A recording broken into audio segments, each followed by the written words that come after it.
ఆనకాలంలో అందరు ఆనకోట్లు దొడుక్కొని బయటికి పోతారు. ఎండాకాలంలో నెత్తులకు మూతులకు దస్తులు కట్టుకుంటారు.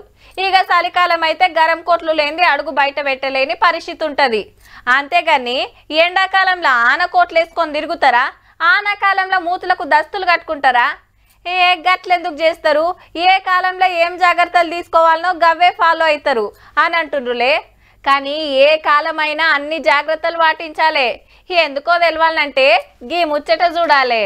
అప్పుడే ఆన అప్పుడే ఎండ, పొద్దాక సురుకు మాపటిల్లి చినుకులు, మస్తు ఉడకబోస్తాంది, రాత్రి చలి పెడతాంది.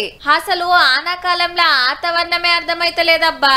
తెలంగాణలో ఏడలేదు గాని నిన్న తెల్లారు గట్ల వరంగల్ల దంచితే చూస్తుండగానే వరదలు వారే. ఓ గంట సేపు ఇరాం లేకుండా ఆన సంపుడు చంపితే గిది పరిస్థితి. హన్మకొండ చౌరస్తాల దుక్నాలు గుళ్ళకు సుత వరద నూక్కొచ్చే వరకు ఎత్తిపోస్తానికి చిన్న తిప్పల కాదు.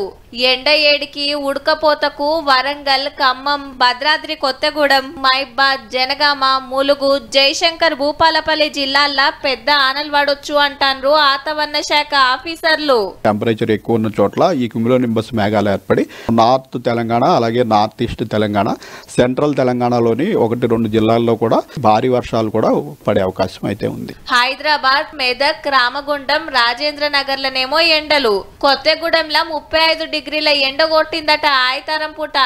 ఆన మబ్బులు మోసుకొచ్చే నైరుతి రుతుపవనాలు బలంగా లేక గర్మి గాలులు పెరిగినాయని ఆఫీసర్లు చెప్తున్నమాట.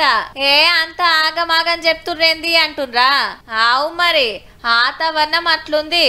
ఎప్పుడు ఎండ కొడుతుందో, ఎప్పుడు ఆన కొడుతుందో, ఏ ఏరియాలో ఎట్లుంటుందో ఎవ్వలకు పక్కా చెప్పరాకుంటుంది. ఆన వచ్చినప్పుడు వచ్చిందని, ఎండ కొట్టినప్పుడు కొట్టిందని చెప్పుకోవాలబ్బా, గంతే.